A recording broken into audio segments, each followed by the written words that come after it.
tatalo kami ng arkitekto ngayon ito, no? Makakasama ko sa ano, sa Korea yun. Papakita namin, papayabang si LG.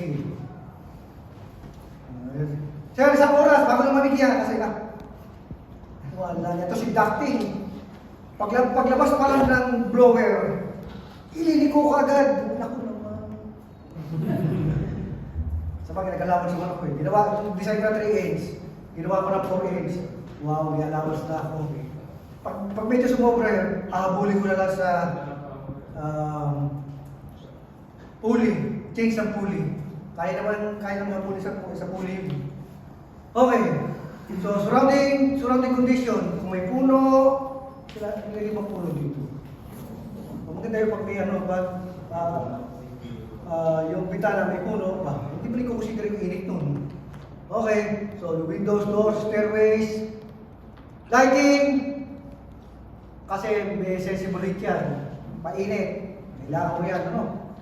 Ayun, motor, hindi mo siguro lalagay yung motor sa opisina. Kung may motor, ilalagay mo, kasi may sensible heat yan. Appliances,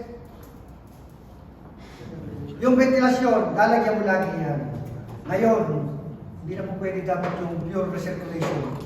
Yung dito sa building 8, ang design ko, sana ikwento ko na sa inyo, pagkatapos sa isang klase, patay ang aircon, andarang, intake at exhaust, tanggalin mo na yung hangin.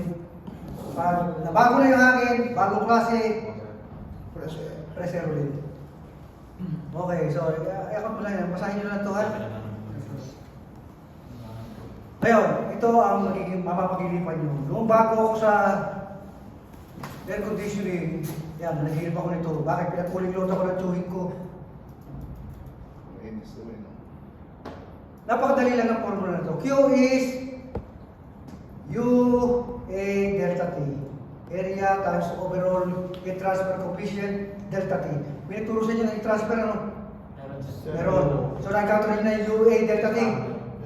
Yung overall resistance lang kukunin mo, 1/R1, R2, R3. Depende sa type ng material na gagamitin mo for resistance ang kukunin mo. Madali lang. Well, i-design natin ito ngayon. Ito ngayon ang pinakamahirap na ituro. Pwede ba ako tumalun dito?